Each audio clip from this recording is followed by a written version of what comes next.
Tech Cocktail Sessions, educational and inspirational talks from experienced startup founders, entrepreneurs, and thought leaders. So I had a very cool moment just now, actually. One of the earlier speakers said, raise your hand if you're starting something. And I got to raise my hand because about 2 months ago, I quit my job. So everybody, I think, here can appreciate that. Yeah. So before I used to start my talks, and I used to say I'm an intrapreneur, right? Because I work for somebody else, but I do all my other stuff on the side secretly. And now I don't have to do that anymore. I can be a full-fledged entrepreneur. So how exciting is that, right? So I thought I'd talk a little bit to you about what has been sort of the secret behind why things have worked out for me sometimes and why they haven't sometimes. And for me, it was sort of an interesting mode growing up because I had this culture that sort of told me that there were a couple of different paths that I could take, right? I'm Indian, my family's Indian. A lot of Indian kids, when we grow up, we're going to be told by our parents that we should be a doctor or an engineer. And these are acceptable career paths.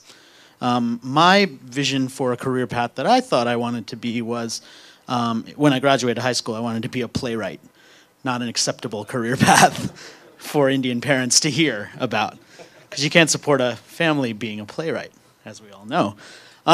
But when I was in high school, I said, okay, well, let me try this technology thing out. So there's this program called the Rose-Hulman Institute of Technology Summer Camp.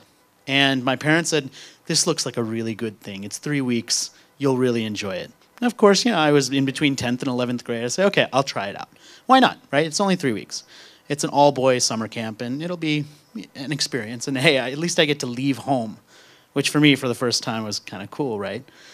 So I applied to this camp, and I got in. And I got there, and it's all boys who are in between 10th and 11th grade. And immediately, the first thing they do is they bring us into a room like this, and then they randomly assign us into groups. And everybody's in like a group of 3 or 4 people.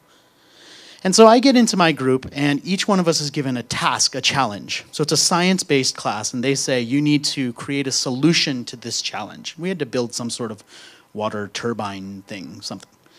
And so our group goes off, and we start meeting, and these 3 other guys that I'm with are literally like super geeks. Not just like regular geeks, they're super geeks.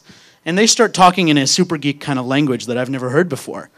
And I think it's English, but I'm not entirely sure. And pretty quickly, they realize that I am not on the same super geek status that they are. And, as 10th grade boys will do, there's no real kind way to ignore someone apart from just ignoring them. And so I'm shunned from my group. And for 3 weeks, our goal was to work in projects with our teams. So my group had already shunned me without really telling me anything.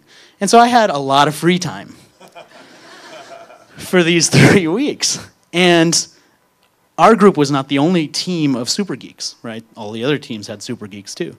Now, the one thing that super geeks don't do very well is interact with each other, right? So each super geek team went off in their own little cluster. And I became the one who said, you know what, let's get together for like an ultimate frisbee game. Or let's have like a social thing, right? Because, hey, what the hell else am I going to do? I'm just standing around. So I started doing all of these things, and for 3 weeks we had fun and got to meet some people. Finally gets to the last day of the program. And this is the day when everybody's presenting all of their things. Actually, the last 2 days. All the groups are presenting, and then they have a series of awards. They present like the best solution to the science thing, right? And in addition to those awards, they have a couple of additional individual awards. And so one of the individual awards is what they call the Good Citizen Award. And that's based on votes, and everyone votes for who they think a good citizen was. Now, because all these super geeks went into their clusters, they didn't know anyone outside of their own cluster. So the only person that got more than like 2 or 3 votes was me, because that was the only person they knew. So I got voted as the good citizen, and I got to walk up, and I got my little plaque, and I went home, and my parents said, what did you learn? What project did you work on? And I said, some sort of turbine something. But look, I won the Good Citizen Award. And then a couple of years later, I was describing that to somebody, and they said, so you went to an all-boy high school summer camp, and you won Miss Congeniality. And I said, yeah, I guess that's what I did. But it also gave me a clue as to maybe my career wasn't going to be about engineering. Maybe it was going to be about something else. And so for a while, I tried to figure out what that something else was. I started a couple of businesses. They didn't quite work out. Moved to Australia for a while. Worked for a company there. And slowly I realized this recurring theme, this recurring thing in my life that was the moments when I succeeded was usually because of some sort of personal connection that I had. I got jobs through personal connections.